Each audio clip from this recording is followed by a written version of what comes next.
Welcome to the Build Business Acumen podcast, where we deliver practical knowledge and powerful guidance. Here is your futuristic host, Nathaniel Schooler. Today, I'm joined by the king of subconscious skills for success. Want to be more successful? Supercharge your confidence, influence, presence using your natural sub skills. Jonathan Chase, I've had the pleasure to meet and have a good conversation with, and I'm really quite excited because we're faced with a new year now, and so many people are like, yeah, New Year's resolutions and all this kind of stuff, but if they don't get their subconscious skills in place, right, that's gonna just mess it all up, isn't it, John? Well, if they're thinking that way, they're probably messed up anyway. You know, I mean, oh, come on. I've had 63 damn New Years, you know, and each one's been different from the last, you know, but better. It's very subjective, isn't it? You know, you say, Happy New Year. You know, if we were Chinese, it wouldn't even be New Year yet. You know, it's, and the ancient Romans, it was the 21st of December, and then you know, I don't know. I'm too much of a pragmatist to go into that. You know. It's So for the people though that want to achieve things, right, and they want to get somewhere, being clear on what they actually want to achieve is really important, isn't it? And I was talking to you a little bit earlier off camera about, you know, what I want to achieve, where I want to be, etc. And it's quite an interesting sort of topic, isn't it? Because I'm not completely clear about where I want to be, and I panic.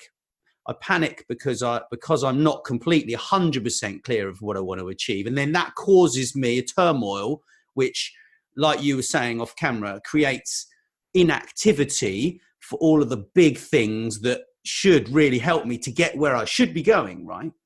the biggest problem that people have when they come to me for coaching, and we talked about this when we did meet up before, but, you know, one of the biggest problems is they don't know what they want, you know, and what you want is different from goals. Think more intention than goal setting. You know, I'm having an intention. I'm setting up an intention. It's my intention to. I had an intention to get my showbiz career as far as I could on live stage. I had the opportunity to do some television and that sort of thing, and I actually didn't like it because it's not real. You know, the audiences are all set up beforehand. They're told when to applaud, when not to applaud. You're told to speak, when not to speak. You know, anybody who thinks they're actually watching a live show on live, unless it's actually live on television, it's ridiculous. You know what goes on to make that good TV. So I wanted to get to the top of what I figured was the top of the tree as far as I was concerned in show business. Now, for me, I'd done Blackpool, you know, which is which in the United Kingdom, I mean, come on, it's a sad version of Las Vegas, but you know, it's like I'd done Blackpool, and the next step was the West End, and I headlined at the Starlight Club in Shaftesbury Avenue. You can't get any more West End. And for me, it was Vegas, and an opportunity came up to go and speak at a conference. And I said, will there be a show? No. Well, we could do a show. So we arranged that. And, you know, I did a stage in Vegas. And that was all done by intention. It wasn't exactly what I wanted. It wasn't a smart goal. It was an intention to get as far as I could. And then opportunities came. I could subconsciously then allow my subconscious mind to say, yeah, that feels good. No, that doesn't feel bad. And I followed my heart.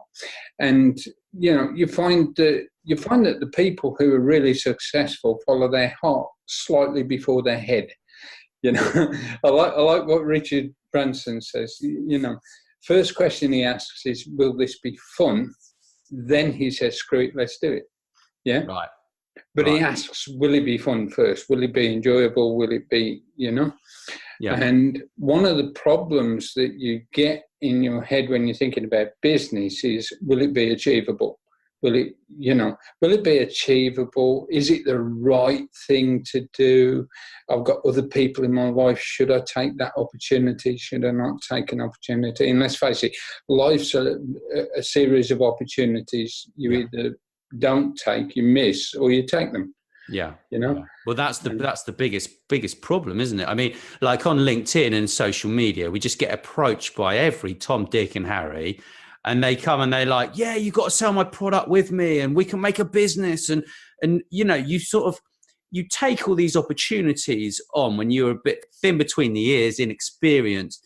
And then one day you wake up and you say, oh dear, that was a mistake, and I suppose it goes back to the kind of, you either learn or you win, and you win both ways, don't you? Because you had fun and you came out of that with more skills than you had before you started. But I was sort of talking to you a bit about where I'm at earlier, and you said I should go back to this amazing book that you were so kind to give me when I met you down at your house last year. And I went through the exercise in there, and it's absolutely fantastic. And I'm going to take the 2 or 3 hours to go through it again. I know I'm a little bit late as far as the new year, people talking about productivity and all this stuff. But the fact is, all of that's ridiculous if you don't know where you're heading, right?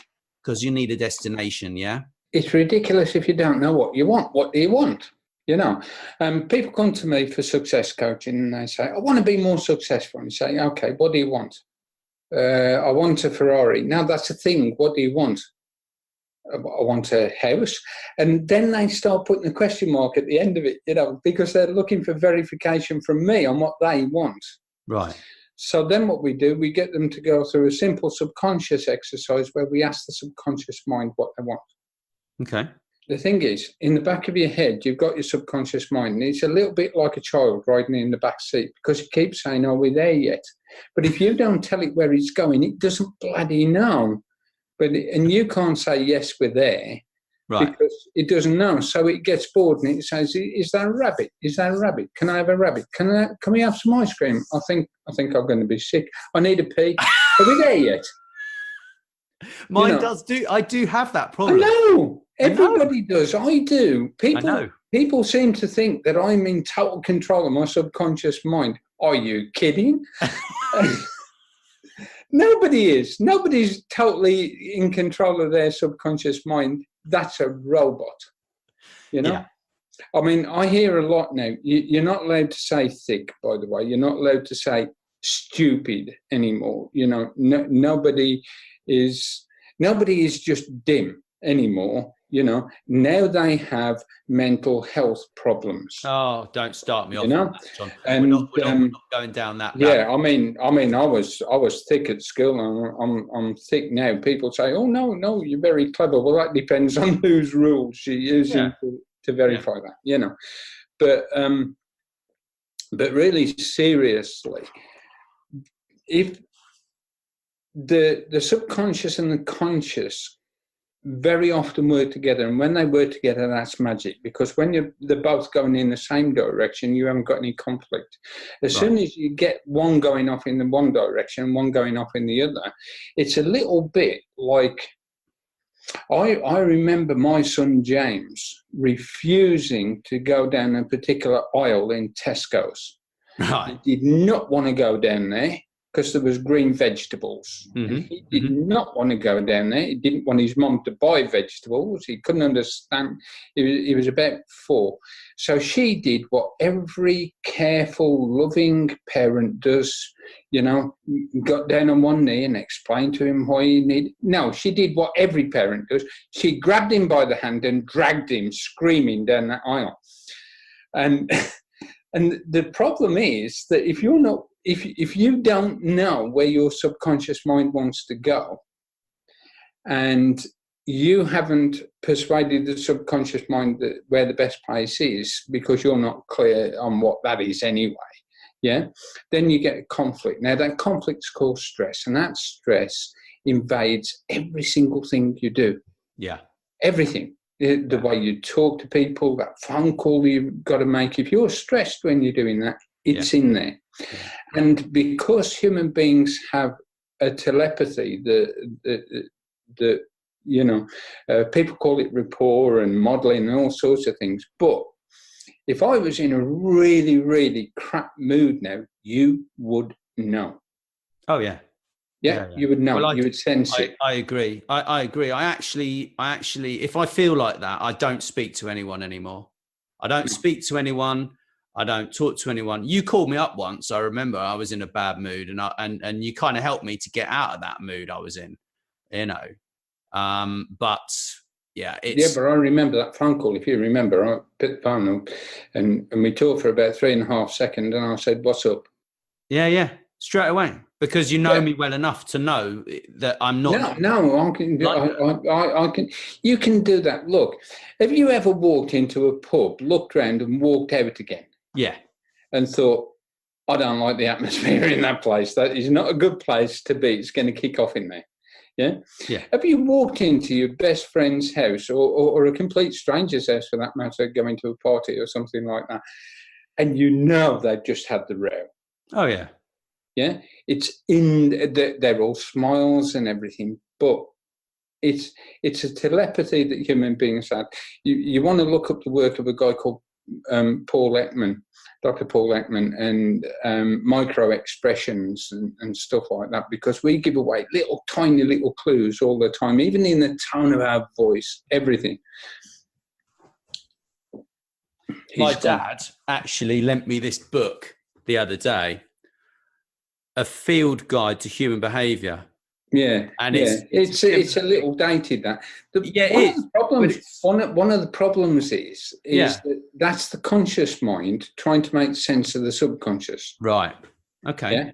Now, what we teach people is how to use their subconscious and allow it to do what it's good at, right, without actually doing anything. Can I ask you something about that? Yeah.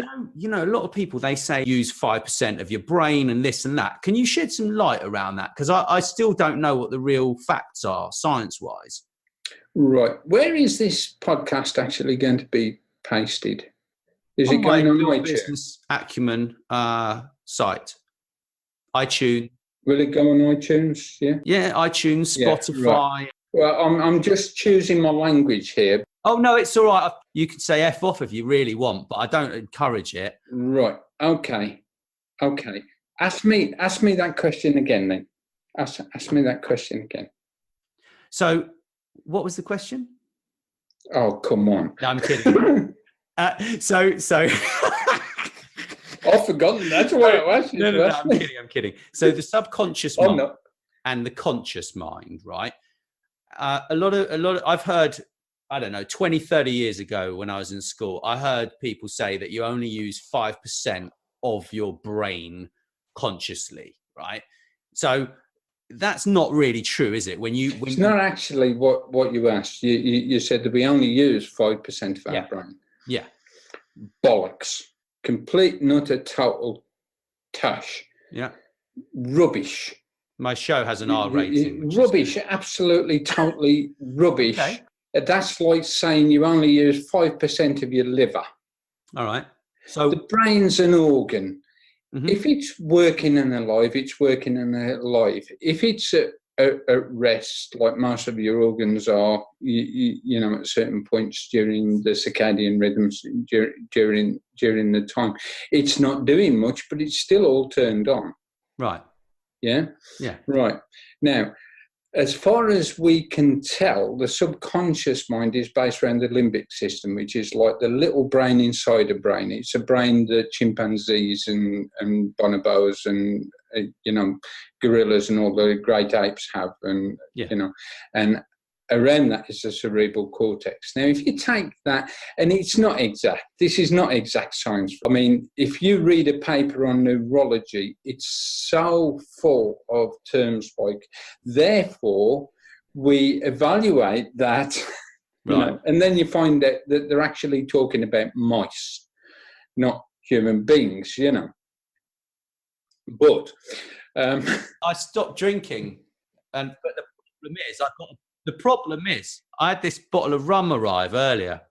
All right. And and it's becoming a lot more attractive after talking with you, John. Yeah, you should just give up and commit suicide. I mean, I don't. No. But so if what's the deal with them? right, that's wrong. It's just wrong. Yeah, there are times where you are using your brain more actively, and times when it's quite passive and at rest. But that's in exactly the same way as your bicep. You know, if I do that, my biceps, you know, intensed. If I do that, my biceps relaxed. Yeah. But your brain's like that constantly and consistently all the time, and all the bits are working and like that.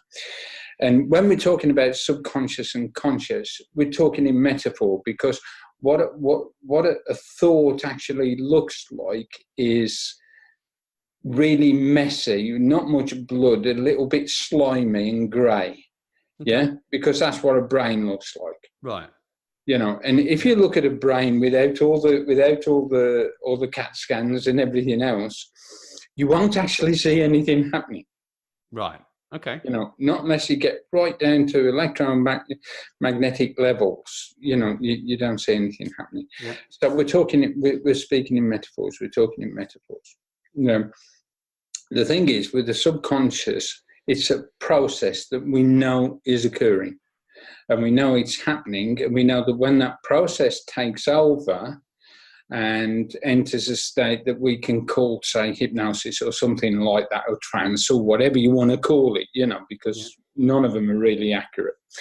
But we know that when the subconscious mind takes over, you do stuff that 5 minutes later, your conscious mind thinks, why did I do that? Yeah. Oh my God, did I say that? Yeah. Did I think that? Did I feel that? And you go, well, yeah, I do feel that, but I'm not going to let them know.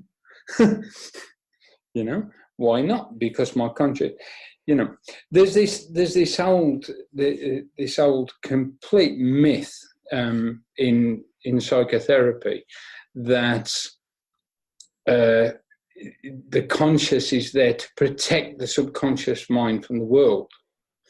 You've only got to go to any British town on a Saturday night at about 11:30 and see all these subconscious minds that have been freed of the conscious by alcohol, because that's what happens. Being bright 9-year-old children, yeah, Right. but also fired up by alcohol, but being in an adult body that can hit hard. And you see what happens when the conscious mind isn't protecting the world from the subconscious. Right. Okay. Yeah, because that's the job of the conscious. The job of the conscious is to make you socially acceptable. And it grows. It starts growing at about the age of 9.5, when it starts maturing. Not growing, but maturing at the age of 9.5, when you start to really want to fit in with society, and you start to fit in with society. So, and then it subdues your subconscious. Up until then, you know, a kid can imagine anything and experience that reality. You know, I mean, that, you know, when a child, when an infant is talking to their imaginary friend, they're not. They're talking to a real person. It's really there. Right. You know, 100% reality as far as they're concerned. We won't get into the metaphysics because that just starts getting a bit messy. But at a pragmatic level, they are really there. Yeah. Yeah. Now, the problem where you find yourself right now is you're in a transitory period as far as, you know, where to live, what to do, you know, finances and everything else is concerned. But you don't know what your subconscious mind wants. And to find out what your subconscious mind wants is a simple little thing. Go back to when you were 9.5. What did you want then? Fun. What did you want then? Fun, John. Generally wanted Besides fun, what did you want? Naughty, John. I just wanted to do things that other people didn't want me to do, and I still do that. I'm a bit of a maverick, really, and that's it. That's me, you know. Right. So you say then, right, okay. If I was having a perfect day, yeah, with no stress, no conflict between my conscious and my subconscious, because that's what stress is. You know, Yeah, you sort of feel it, don't to you? actually get it down to mechanics. If there's a conflict between one part of the organ being in line with each other, you get stress. But when I was nursing in the 1970s, because I'm very, very old, we didn't have things like we had a bit sad or a bit depressed. You know, now we've got anxiety, and we've got 57 million states of anxiety. Right. Oh, good Lord! You know, psychotherapy's got a lot to blame for that. You know, created more of it, hasn't it? Because the more you look for it, the more you don't just drop everything to do something you enjoy doing, right? I mean, syndromes everywhere. Everybody's got a syndrome, you know. And I mean, I don't know about you, but when I was at school, do you know what they actually had? I was in the C stream, and there were 3 streams below me, and there's 2 above me. Right. A, B, and C were sort of like cleverish people. Okay. You know, A were probably going to go on and do O levels, and so were the B stream. The C stream were tended to be clever enough to like be in the chess club, but they also tended to be the best footballers and the best, you know. That's why they kept them in the C stream. And D, E, and F in those days were taught gardening and metalwork, right, and woodwork, because they were going to go out and they were going to be, you know. And it was okay to be a bit thick. It was okay that this brain here wasn't wired to do tasks that another brain was wired to do. Yeah, you know. Yeah. But now, of course, we've got this strange phenomena where everybody is supposed to be wired exactly the same and as clever as everybody else, and that just isn't true. But John, the major problem is everyone thinks they can start the next eBay or the next PayPal, and then so everyone's aspirations of building a massive company and then selling it for billions and becoming a billionaire are so clearly attainable by everyone, and that has actually created a complete depression with people who create, firstly, unrealistic goals for themselves. Secondly, try to achieve those unrealistic goals and fail, and that's the biggest issue I see. But there's no such thing as failure. Well, I know that's the whole point. Have you ever talked to anybody who's got no home and sleeping rough on the street? Yeah. Yes, there are such things as failure. Trust me. Yeah. Oh, I know. I'm actively involved with some people in that space. We're doing a lot within the local city to help people who are in that place, and it's very unpleasant. So in terms of goal setting, so right now I'm going through divorce. My daughter lives with her mum. I live about 40 minutes away, but the other part of me is like, okay, well, that's all going on. Sure, I moved closer to be closer to my daughter and my dad and my mum, but then there's the selfish part of me. Maybe not selfish, maybe self-preservation is the 2 words I'm looking for. Is thinking, well, actually, I'd probably like to go and live somewhere else. And I was saying to you earlier, I think I want to go back and live in Spain because I just came back from there. You said it was too focused. It was too specific location-wise because it would mess up the kind of intention. That's what it doesn't need to be that intent. You know, you just say, well, look, I'm fed up of looking out of my window and seeing grey clouds and wet fields and dripping trees. Actually, I've got a lovely view out of it.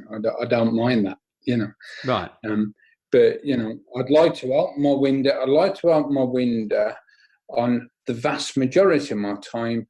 I'd like to open it onto a vista where I can, you know, I don't know, see a sea, see a lake, see a hill, see, you know, see sun, see this, see the and it's okay being specific in that detail.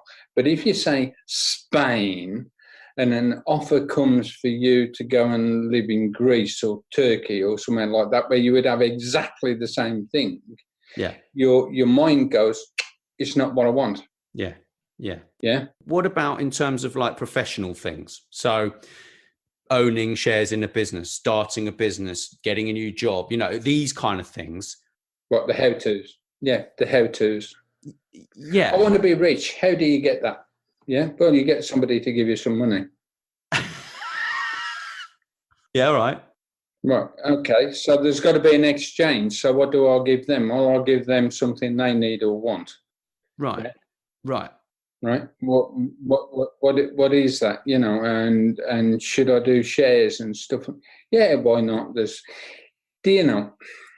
People very often say to me, John, why aren't you a millionaire? I don't want to. I don't need to be. Yeah, you said this to me. I don't need to be a millionaire. I've got everything I want. I mean, you've been in our it's a nice place.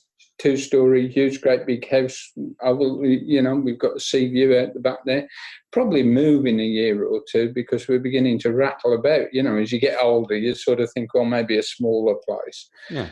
But it's your definition. I live near the English Riviera. I'm happy. I mean, if you looked at my council house background, where we've got 3 bedrooms and four boys, and I slept in the same bed as my brother till I was 11. Wow. Because like my mum and dad hadn't thought about bunk beds, but then we begged them to get bunk beds and we got bunk beds. Because he was 5 years older than me, I mean, going to bed with an 11-year-old when you're 15 has been really embarrassing. Yeah, fair enough. So, because he used to say, "Don't tell anybody," Yeah, but that's down to the individual, isn't it? It's what their definition of success is. I mean, I've got a friend who's got 3 airplanes and a massive yacht, and his definition of success is just owning your own house and not having to worry. So, but that's an individual kind of goal, isn't it? It's an individual goal. It's like you want to own a house. Yeah, but I've got to interrupt, because what you were asking me was, what about the bits to get what I want? What do you want? Well, I don't know. That's the thing. Well, you can't have it then, can you?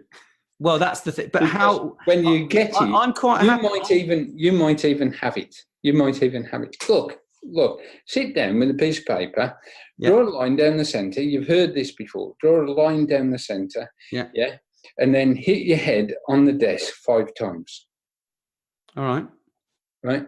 Yeah. What will that achieve? A headache. Now, it's. The thing is, what you've got to do, you've got to find out what you want. What do you really, really want? Mm-hmm. Okay, you've got a daughter. Yeah. What do you want for your daughter? Well, I don't want her to have to worry about her future. Want her to go to good schools. Want her to be happy. Really, it's about her. I have never asked a parent that question, or anybody, anything to do with children, that question, and not got exactly the same answer. I want them to be happy. So the answer to the question, what do I want, is what will make me happy. Exactly. Yeah. So what will make you happy? I don't know. That's why I'm going to sit down with a piece of paper. I won't be drinking that rum though. That's not going to make me happy.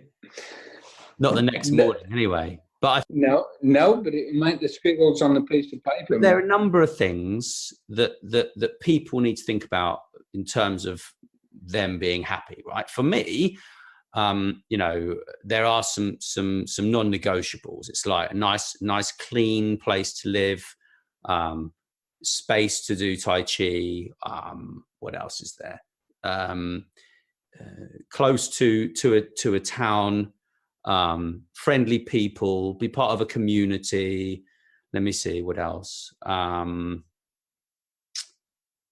I think those are the fundamentals of it, really. That's my personal and fulfillment at work, like enjoying what you're doing at work. That is part of it. I mean, you said that's a way of getting to where you want to get to, but that's actually, if you love what you do, like you clearly love what you do, because you always smile about it when we're talking about it, you know, and that's certainly, you know, very, very relevant to it as well, really. And great friends, you know, time with family, but not too much time, not to be taken for granted, I suppose, is another good thing in life to make you happy. What else? Am I leaving anything out? Oh, and travel. Travel is a big thing for me. You know, I was so happy when I went out to Las Vegas. IBM took me to Las Vegas like in 2017. I was just buzzing, and I went to Wimbledon with them and like stuff like that. And I just love going places and doing things. Like, I think I'm just hyperactive. Maybe that's it. You know. When you're finished, get this video and write all those down on a piece of paper. Yeah. And tick off the ones you've got. Yeah. And then you'll find the ones you haven't got. Yeah. And then your subconscious mind will start then looking around for things that you can do. Yeah. That will move you towards what you haven't got. Yeah. Now, if you start doing that consciously, the problem with starting doing that consciously is your conscious mind has to judge everything. Yes. Yeah. It can't jump with 2 feet. Yeah. Now, I haven't got your mind style. I know you've done your mind styling with this. I haven't got it to hand. So I think I'm a debater.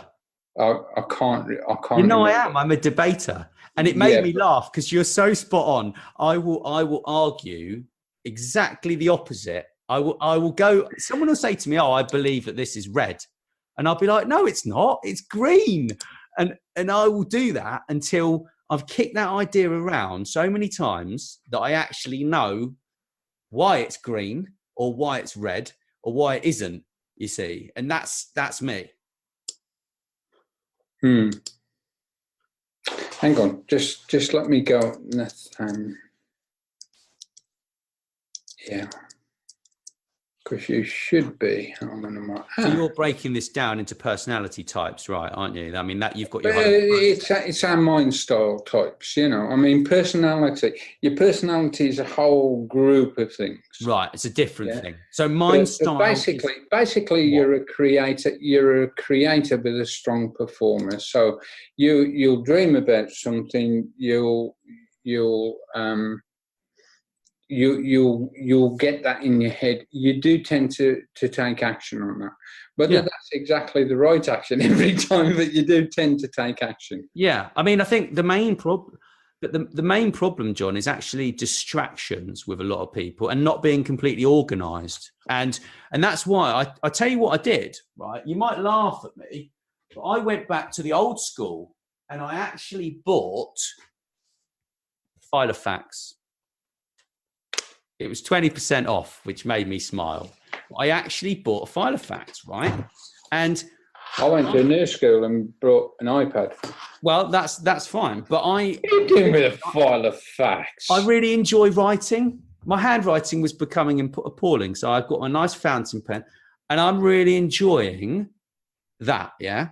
Because the system that I've got in here aligns really well with my digital organizing, yeah, because it's about having, for me, it's like high level plan, which is the Filofax, and day-to-day meetings. Because if someone steals your details and destroys your Gmail and your calendar and everything else, you're in big trouble. So I write down every meeting religiously in here, and that works for me, right?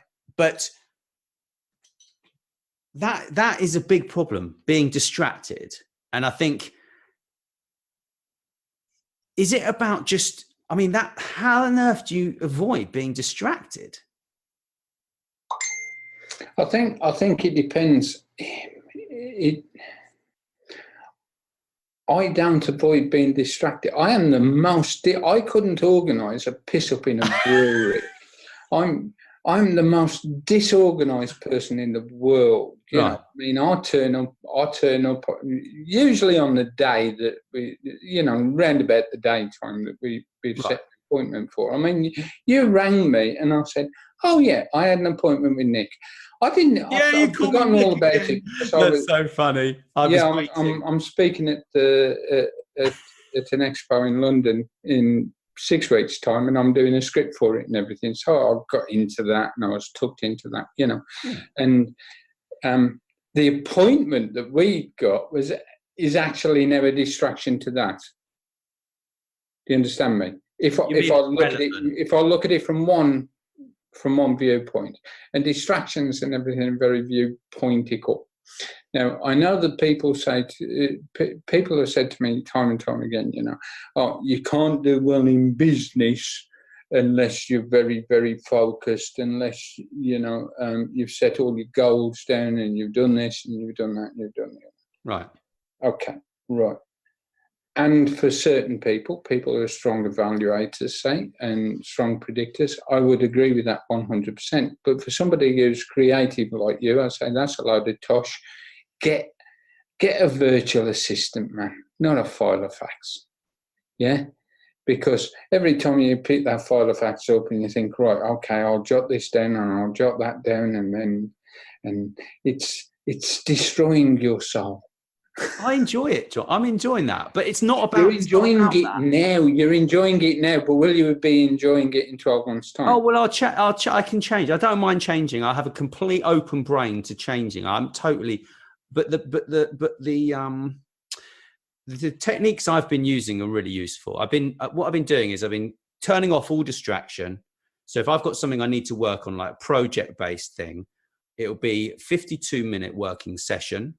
52 minutes of a sprint to achieve something within my working day, and then a 17-minute break, and then I will go on to the next task.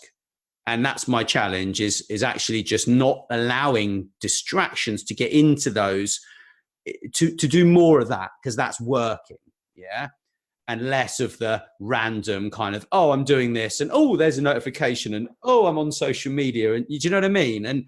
And I admit there is a point, there is a place to being distracted, but that's for a virtual assistant. Personally, is what I think the virtual assistant is the person that should be distracted. I'm the one that should actually be focused and getting on with the task.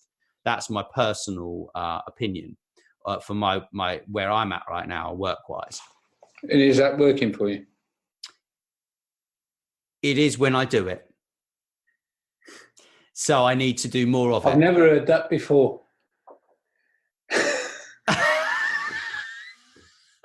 Nobody has ever said that to me before. What do you mean? Is that working for you? Yes, when I do it.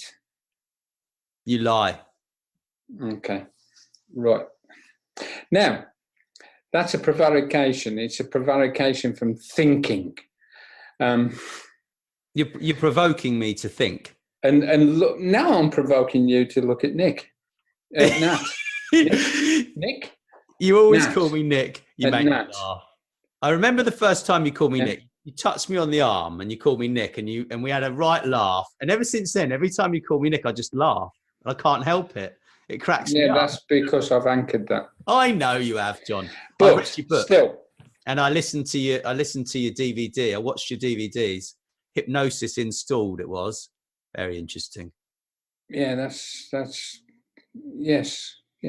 Paul McKenna said that it was a brilliantly put together package. I know. He was only looking at the box. He'd not seen the DVD. He was just looking at the box. But that's a great quote. Going back to your roots is what impresses me the most. Any man that can stand up on a stage, right, in front of miners, who are in essence waiting. Hang on. We're talking coal miners, because most American hypnotists start off with schools. So back in the day, they're doing it in front of miners all the time. So let me set the scene. Yeah, back in the day, this is when Margaret Thatcher was in power, right? Is that correct? And the coal mines were just about to be closed, or they were being closed at the time, or was that? They were getting it. It was, the industry had collapsed. Yeah. Right. So what was happening was these coal miners were going to play bingo, and you, for some unknown reason, decided. No. Do you want to tell the story? Then? The wives played bingo. The miners sat there drunk and were very, very quiet while there was two houses of bingo, because, they didn't dare say a word. Right. And you managed to stand up on stage and get these guys to queue up to be hypnotized on stage, right? Pretty much. Yeah, that's very impressive. You need to tell more people about that. Well, you had to get round the folded arms, and the attitude was, "Go on, I've been in a hole in the ground for 7.5 hours a day for 5 days a week. Entertain me, you bugger." Yeah. And that was a good way of learning to. I'll say. Can I say the M word? Yeah, if you want. Okay. Manipulate the audience, you know. Yeah. So, no, it's all right. Like people people don't get manipulated on my podcast, like, or my show. Like, they just listen to the content. If they don't like it, they don't like it. I had a lady from Cisco yesterday who I messaged her and said, "How you doing? Blah, blah, blah." She said, "Oh, I haven't listened to your podcast yet this year because I've just come back to work." And I couldn't believe it. She said, my podcast is one of the 3 podcasts she listens to in the world, right? The other 2 are music-based podcasts. And mine is the only one on business and technology and this kind of stuff. And I was like, what? And she's just been promoted. She works in the Chief Operations Officer's office on projects, senior communications executive. I was just like, wow, it's really great when people actually reach out and say something you said to them or something you gave them really helped them, you know. And what you said to me about my ideal clients when I came down to see you, and you said, no, don't think about this. Tell me now. Who are they? And you made me really just use the subconscious to tell you who my ideal clients were. And they were all around me. That was what was so amazing. They already existed. I don't need to go any further because my network's big enough that they're already there. But I was looking for them and they were already there. It was just bizarre. Not really. Look, the way the reticular activation system works, and there's so much misunderstanding about this thing. But inside your brain, you've got a system called the reticular activation system. Its job is actually to get you to sleep at night. And what it does is it actually turns off brain responses. Yeah. So that you don't respond to the cat meowing outside your window. You don't respond to the car lights going past your house. Mm-hmm. You know, this is how people learn to sleep. Right.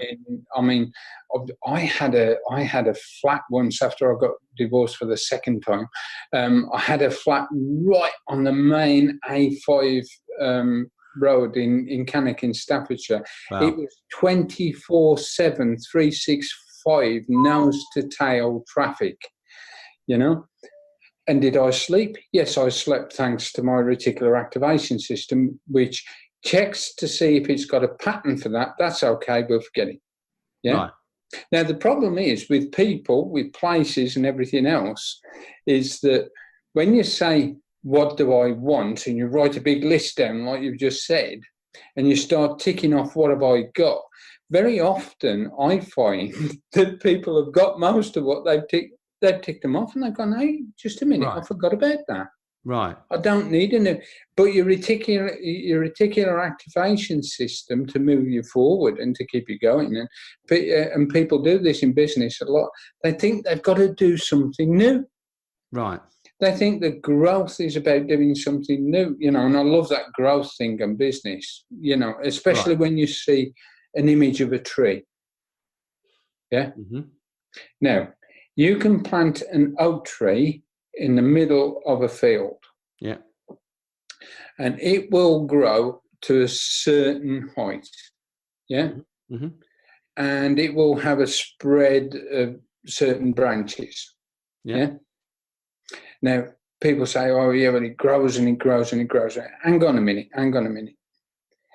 The largest oak tree ever recorded, I don't know, was something like 27, 28 meters high or something. It wasn't even close to that. It's something like 4 meters high, 5 meters high, because oak trees, no matter where you put them, don't grow pretty much any higher than that. Mm-hmm. And they spread out, and branches drop off and grow old, and they grow new ones and stuff like that. But that tree is not growing any bigger than the area it's in. Yeah. You know, it doesn't need to. It just needs to continue. And I always say to people when they say to me, Jonathan, I've lost motivation. It's not about motivating yourself. Think what the word means, motion. Yeah. Mm-hmm. And it's about moving, but you can move and stay in a fairly small circle. Yeah.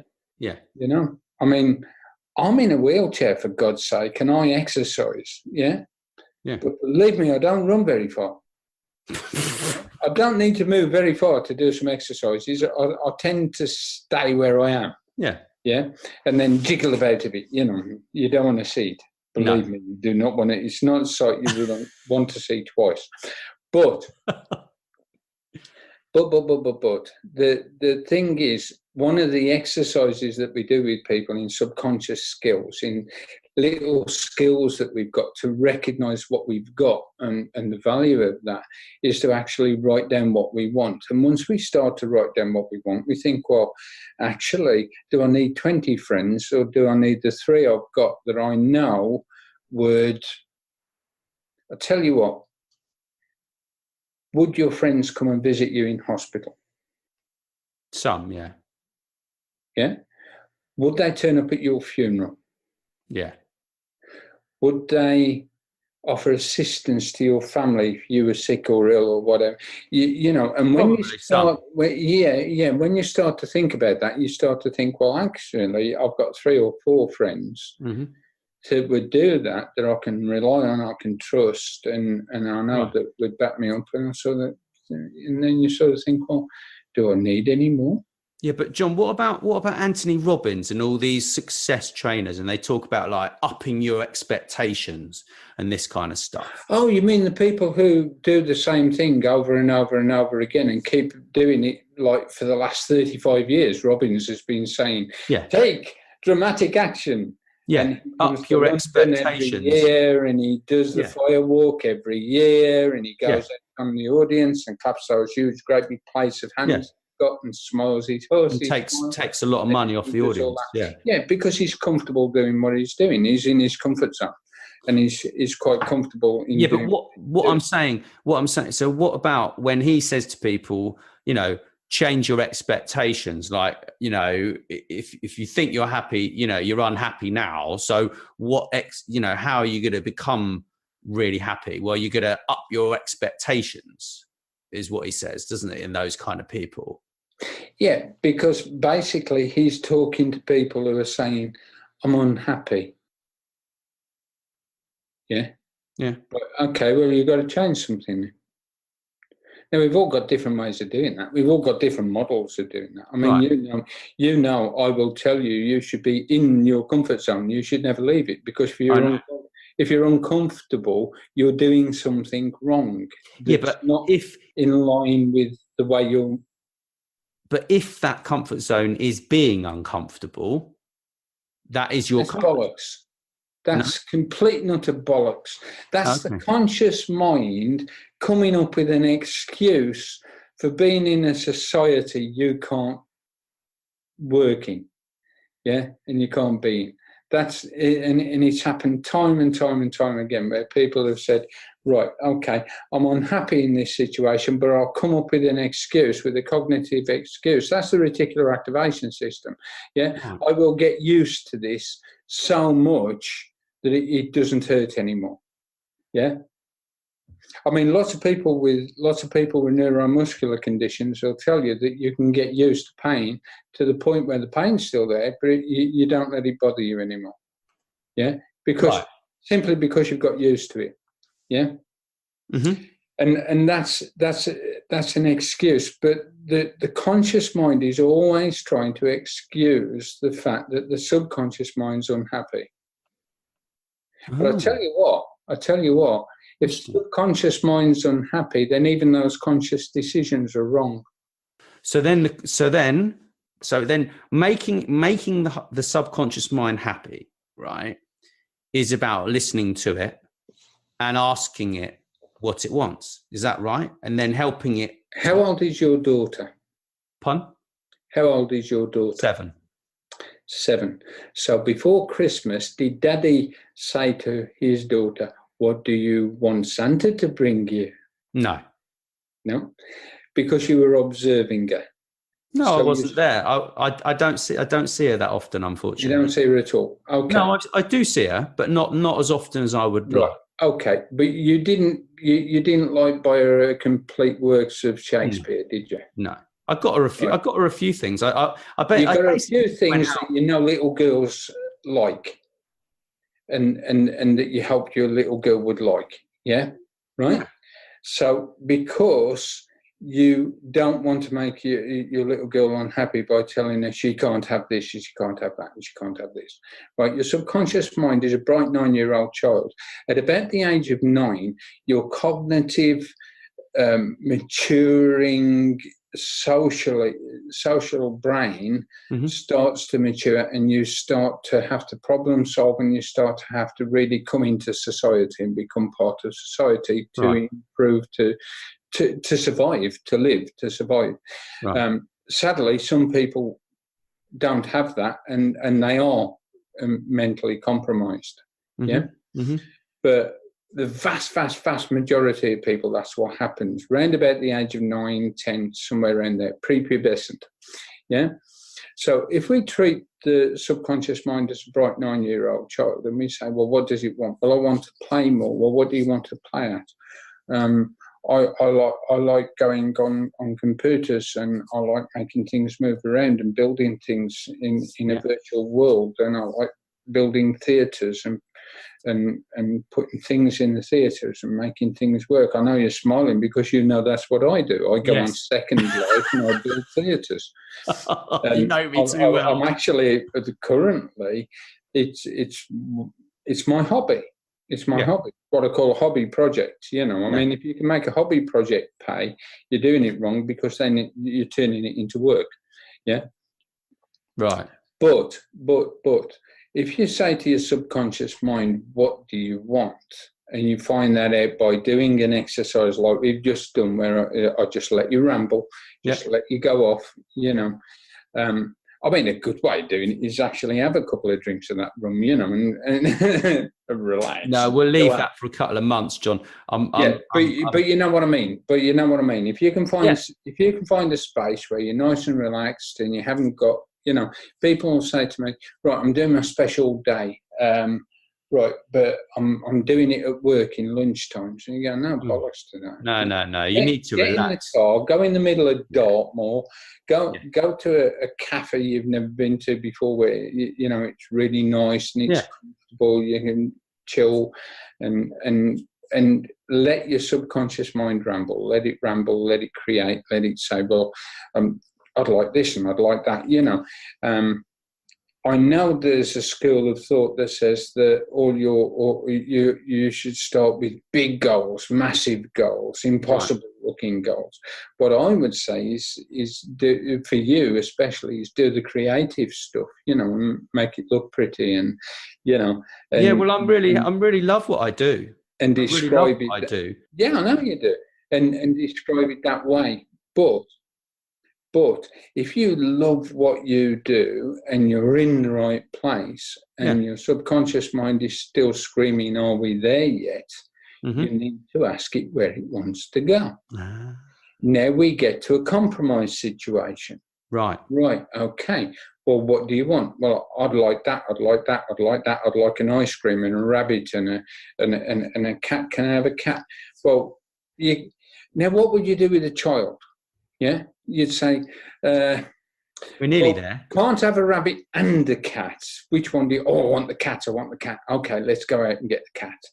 Yeah. Can you see what I'm doing? Yeah. Can you see what I'm saying? Now, people are told from about the age of 9 onwards, and I'm using that as a rough figure. It's quite exact though. that's when other adult mature minds, other intellects instead of imagination, start telling you to stop talking to yourself. Yeah, I actually took your advice and I sat down before Christmas and I spoke to my subconscious mind and I asked some questions and I did get an answer. And you know, and it's there's no doubt about it that it works. Yeah, there's no doubt about it in my mind. You're not mental or anything, because that's going on all the time. Well, that's your conscious intellect says I've got to ignore that distraction. But think about this: if your conscious and your subconscious processes are both focused on something, and that's, as we know from our mind style, that's not about what you're doing, it's about how you're doing what you're doing. Yeah? Okay. So if you're doing it in the way that fits, you're doing your work in a very creative way. Fun. Rather than a totally logical way. Yeah. And it's fun. Yeah. And you find the only distraction you've got is eating and sleeping. Yeah? Because once your subconscious and your conscious mind are in alignment, the rest of the world doesn't exist. That's how it feels. That wonderful state, you enter that wonderful hypnagogic, hypnopompic state that you get just before and just as you're coming out of sleep and just before sleep. And you get that state where time doesn't exist anymore.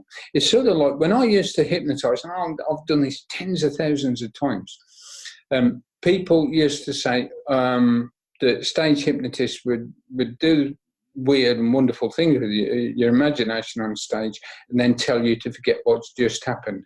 And that doesn't happen. Nobody does that. But there is a thing called time distortion.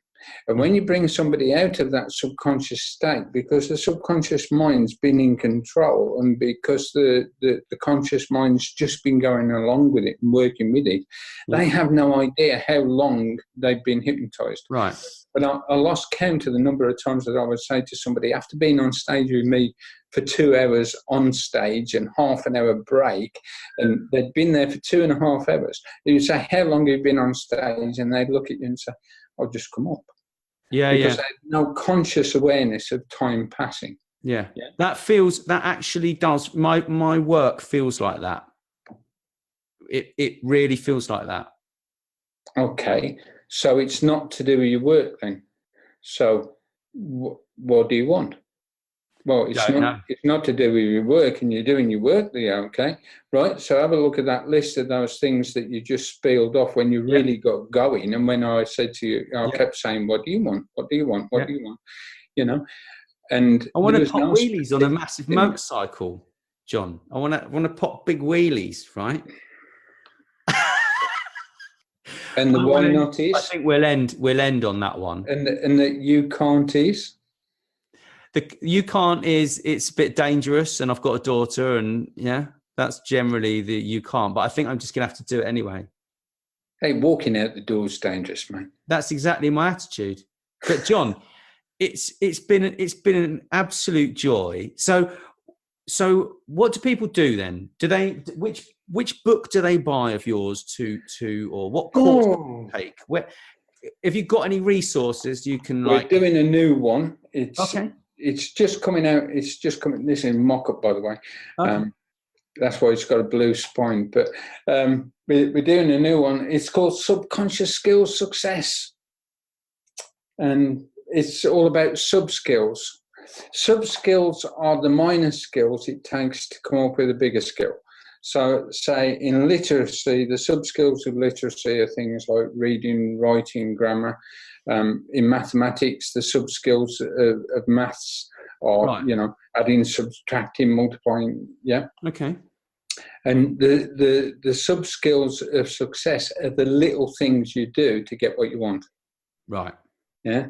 Yeah. And when you think of success, you think of infants, because every infant that survives infancy has been successful. Very true. Very true. Because like they've had to communicate without words in some way, when they're hungry, when they're unhappy, when they're sore, when they're sad. Yeah, right. So these are things that are wired in, but we've been taught not to use them rather than being taught to use them. Right. So it basically, when you get it right, it makes work, life, balance, everything just easy, right? Smooth, calm, fun. It's a game. It's a game. Yeah. Oh no, it gets exciting sometimes, and the old heart pounds, and just to finish, little story. I was teaching a class. I used to teach hypnosis. I don't anymore, but I used to teach remedial hypnosis, not therapy. I'm not a therapist, never have been. And I was teaching in class, and somebody started talking about panic attacks, and I said, right. Okay, because we were talking about comfort zone, and I said, well, you can get excited inside your comfort zone. Yeah. Yes, that's a good. It's when excitement turns into fear that you've gone too far. Mm-hmm. Yeah. Mm-hmm. But and we were talking about that, and they started talking about panic attacks. I said, right. So what am I describing here? Or breaking out into a sweat, body temperature rising, muscles tensing, heart starts to pound more, the breathing becomes short and laboured, your muscles begin to cramp and tense, and everybody put their hands up and said, panic attack, panic attack. I said, no, orgasm. Oh dear, John. Physiologically, they're exactly the same. Yeah. Well, it's like an epileptic fit. It's almost an epileptic fit. It's a similar thing, except for you're not in control of it at all, right? Well, I'm glad nobody's ever took a photo of me. Anyway. I don't want to know, John. No, you don't want that face. Just one thing just too far. But we're bringing the new book out, Subconscious Skills. They can find us at subskillstraining.com. Okay. And if you can't remember that, then Jonathan Chase, look Jonathan Chase up anywhere. And apart from, what is it? A guitarist and a gay actor in America, you'll find me amongst the first few. If you do @Jonathan Chase on Twitter, @Jonathan Chase on LinkedIn, you'll find me. Yeah. Jonathan Chase 2 on Facebook, you'll find me. So. Well, I'm going to drop. And because this is a podcast and it hasn't come live, it's on Libsyn, but it's not on iTunes yet. But we've just started with my lovely partner Jane. We've just started our own podcast, and it's called When No One Else Is Looking. Oh, very good. Because we talk about people when no one else is looking. That's a very good idea. Well, John, it's been a joy. Thanks so much for listening. Please subscribe, and wherever you prefer, share with your friends. And if you enjoyed the show, drop us a review on iTunes or wherever you listen.